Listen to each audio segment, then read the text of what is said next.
오늘 이 영상을 클릭하신 분들께 질문 하나 드릴게요. 주말에 친구한테 연락이 와요. 오늘 나와. 그 순간 솔직히 집에 있고 싶은데 억지로 나가요. 신나게 웃고 떠들다가 집에 돌아오면 이상하게 더 피곤해요. 반대로 혼자 집에 있을 때는 아무것도 안 했는데 왠지 머릿속이 맑아지고 좋은 생각이 툭툭 떠오르는 경험 있으신가요?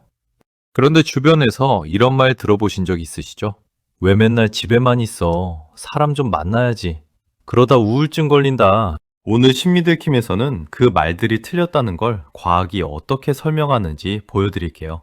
집을 사랑하는 건 사회성이 부족한 게 아니에요. 딜낮은 자극을 거부할 줄 아는 뇌를 가진 거예요. 오늘 영상을 보고 나면 집에 있고 싶은 자신을 더 이상 이상하게 생각하지 않으실 거예요. 연구에 따르면 지능이 높은 사람일수록 혼자 있는 시간을 더 선호하고 그 시간에서 더 큰 만족감을 느끼는 경향이 있어요. 왜 그럴까요? 지능이 높은 뇌는 외부에서 들어오는 자극을 훨씬 더 깊이 처리해요. 같은 대화를 들어도 훨씬 많은 신경회로가 동시에 활성화되는 거예요. 그러니 사람이 많은 공간에 있을 때 소모되는 에너지가 남들보다 훨씬 많아요. 모임에서 즐겁게 놀았는데 집에 오면 왜 이렇게 지치지? 라는 느낌. 바로 이 때문이에요. 뇌가 너무 열심히 일한 거예요. 의지나 성격의 문제가 아니에요. 반대로 집이라는 공간은 어때요? 불필요한 자극이 없고 내가 통제할 수 있는 환경이에요. 이 조용한 환경에서 지능 높은 뇌는 비로소 진짜 자기 일을 시작해요. 깊은 사고, 창의적인 연결, 자기 자신과의 대화, 이런 것들이 조용한 공간에서 활짝 피어나는 거예요. 집에 있는 게 좋은 건 게으른 게 아니에요. 내가 진짜 가장 잘 작동하는 환경을 선택하는 자연스러운 반응이에요. 여기서 뇌과학적으로 정말 흥미로운 사실 하나를 알려드릴게요. 우리가 아무것도 안 하고 멍하니 있을 때 뇌는 쉬는 게 아니에요. 오히려 그때 뇌의 특정 회로가 활발하게 켜져요. 심리학에서는 이걸 뇌의 기본 상태 회로라고 불러요. 이 회로가 하는 일이 뭔지 아세요? 과거의 경험을 정리하고 미래를 상상하고 서로 관계없어 보이는 것들을 창의적으로 연결하는 작업이에요. 샤워하다가 갑자기 좋은 아이디어가 떠오른 경험 있으시죠? 산책하다가 오래된 고민이 갑자기 풀리는 경험도요. 그게 바로 이 회로가 작동하는 순간이에요. 그런데 이 창의적인 내면 작업은 외부 자극이 많은 환경에서는 제대로 작동하지 못해요. 사람이 많고 시끄러운 공간에서는 뇌가 외부 자극을 처리하느라 바빠서 이 깊은 작업을 할 여유가 없어요. 연구에 따르면 지능이 높은 사람일수록 이 내면 회로를 더 활발하게 사용하는 경향이 있어요. 그러니 혼자 있는 집이라는 공간이 단순한 휴식 공간이 아니에요. 뇌가 최고 성능을 발휘하는 작업실인 거예요. 누워서 멍하니 천장 보는 시간이 사실은 뇌가 가장 바쁘게 돌아가는 시간일 수 있어요. 이게 또 반전인데요. 일반적으로 사람들은 친구가 많고 모임이 많을수록 행복하다고 생각해요. 그런데 심리학 연구에서 흥미로운 사실이 나왔어요. 지능이 높은 사람들에게는 이 공식이 반대로 작용하는 경향이 있다는 거예요.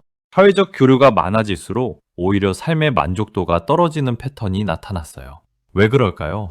지능이 높은 사람들은 행복의 원천이 외부가 아니라 내부에 있어요. 깊은 사고, 창의적인 활동, 스스로 성장하는 느낌, 이런 것들에서 더 큰 만족을 느껴요. 반면 목적 없는 수다나 피상적인 관계는 즐거움보다 에너지만 소모되는 느낌을 줘요. 이게 차갑거나 냉정한 게 아니에요. 더 깊이 있는 연결을 원하기 때문이에요. 10명과 얕게 연결되는 것보다 1명과 깊이 통하는 걸 훨씬 더 가치 있게 여기는 거예요. 집에서 혼자 보내는 시간은 그 깊이 있는 내면의 자신과 연결되는 시간이에요. 그러니 모임 후에 집에 돌아와 혼자만의 시간을 갖고 싶은 마음, 전혀 이상한 게 아니에요. 조금 더 큰 그림으로 봐볼게요. 심리학에서는 인간의 뇌가 수십만 년의 진화 과정을 거쳐 설계됐다고 봐요. 그 오랜 시간 동안 인류의 조상은 소규모 집단을 이루며 살았어요. 그 시절 사람과의 교류는 생존 그 자체였어요. 혼자서는 먹이도 구하기 어렵고 위험으로부터 살아남기도 힘들었으니까요. 그래서 인간의 뇌는 기본적으로 사람들과 어울릴 때 안도감을 느끼도록 설계됐어요. 그런데 연구에 따르면 지능이 높을수록 이 오래된 본능에서 벗어나는 능력이 더 뛰어나요. 집단에 의존하지 않고도 스스로 문제를 해결하고 내면에서 충분한 자극과 만족을 얻을 수 있는 뇌를 가진 거예요. 쉽게 말하면 지능이 높은 뇌는 굳이 사람들과 어울리지 않아도 혼자서 충분히 풍요로운 세계를 만들 수 있어요. 집이 편한 건 사회로부터 도망치는 게 아니에요. 혼자서도 완전한 세계를 구축할 수 있는 뇌를 가진 거예요. 2017년에 진행된 한 연구에서 아주 흥미로운 결과가 나왔어요.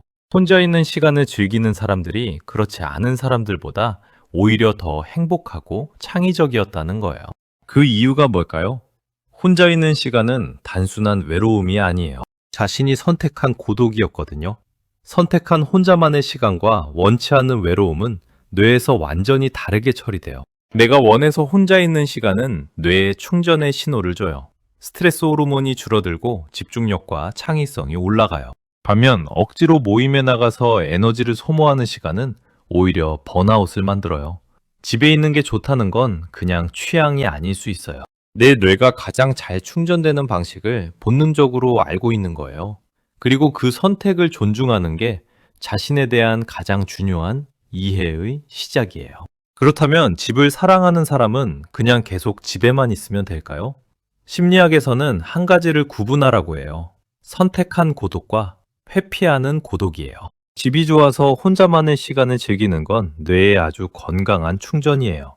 그런데 사람이 무서워서 거절당할까봐, 상처받을까봐 집안에 숨는 건 다른 문제예요. 그건 고독을 즐기는 게 아니라 세상으로부터 도망치는 거거든요. 진짜 고지능적인 선택은 이거예요. 깊이 있는 연결을 원하는 사람과는 진짜로 연결되고 불필요한 자극은 과감하게 줄이는 거예요. 많은 사람들 사이에서 피상적으로 소비되는 시간 대신 나를 채워주는 소수와의 깊은 관계와 나. 자신과의 풍요로운 혼자만의 시간을 균형 있게 가져가는 거예요. 집이 좋은 당신, 그건 당신의 뇌가 보내는 아주 정직한 신호예요. 그 신호를 죄책감 없이 받아들이세요. 오늘 우리는 왜 지능이 높은 사람들이 집을 사랑하는지 그 과학적인 이유를 함께 들여다봤어요.